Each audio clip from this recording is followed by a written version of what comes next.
Welcome back mga kababayan sa aking YouTube channel. At yan ay malapit na nga ang holiday dito. Yung tinatawag nilang Solnal o Chinese New Year. 4 na araw kaming walang pasok. At tuwing holiday, nagbibigay ang sadyang nim namin. Sadyang nim, yung boss namin ng mga pagkain saka inumin. Ito yun, tingnan natin. Simula 9 hanggang 12 wala kaming pasok. Automatic talaga yan. Pag red calendar dito sa company namin, wala talagang pasok kami. Hindi talaga kami pinapapasok. Hindi ko lang alam dun sa ibang company. Sa ibang company yata mayroong pasok dun sa malalakas talaga na company na laging may OT. Ayan, pinapapasok sila. Hindi ko lang alam kung anong bayad na ginagawa sa kanila pag may pasok sila ng holiday. So ito, tingnan natin kung ano yung mga binigay sa amin. Ito red wine. Tapos ito sausage yata to. Wow, dragon.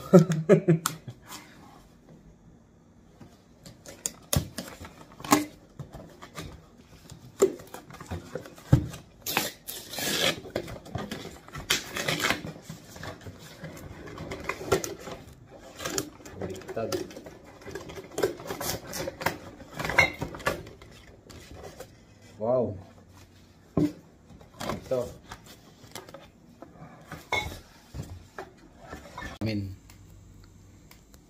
Tag-isa kami dito nung kasama kong Pinoy dito.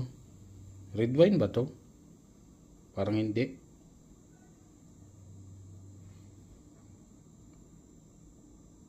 Alcohol 13.5%.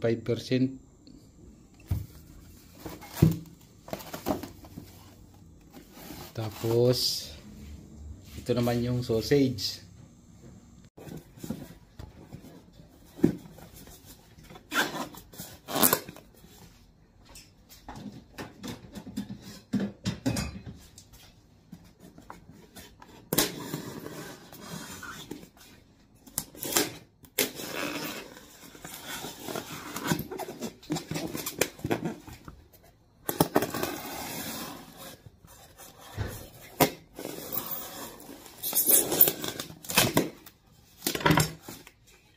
Ito laman.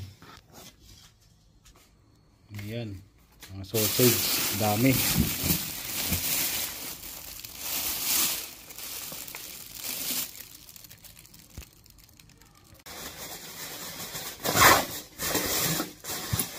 Dami rin. Grabe. Anong sausage? Mga klase ng sausage.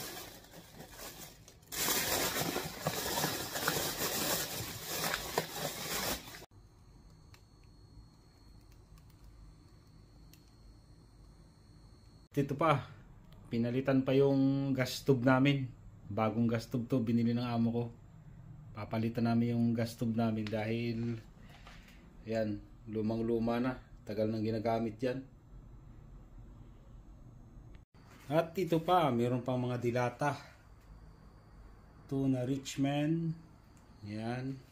Saka mayroon pa ring, mayroong mantika dito. Saka asin yata yan. Okay, buksan ko na to. Okay, buksan na natin. Ang bait talaga ni boss. Ang daming binibigay kapag holiday.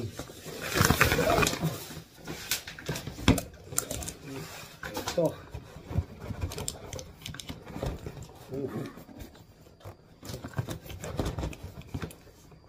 Ang buti pala. Dami. Yan ang amo namin dito. Mabait.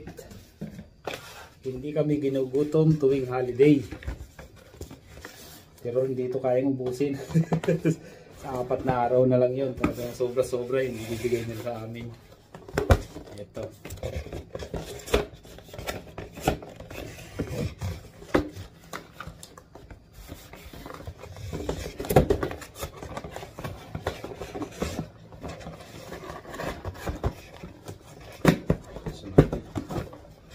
Ayan.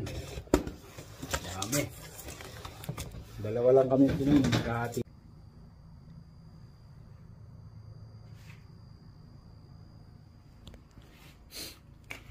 rich ham.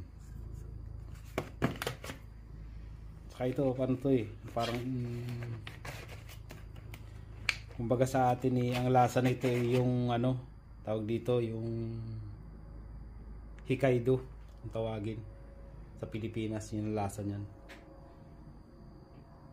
Ito asin, mantika, ham ulit na maliit. At ito pa, may dinagdag pa ang boss namin.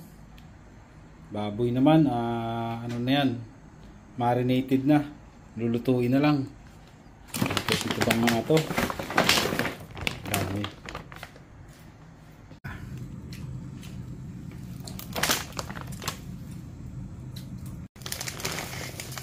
Ayan, laman yan. Ito ang fried rice dito mga kabayan. Fried rice ng South Korea. May halong hipon. Mandorugas. Mando.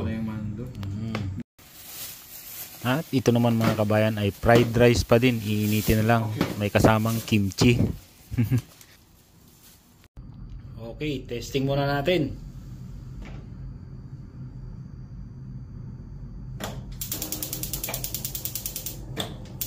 Naikabit na yung aming bagong gas stove na binigay sa amin ng ama namin para raw magandang magluto. Bagong bago yan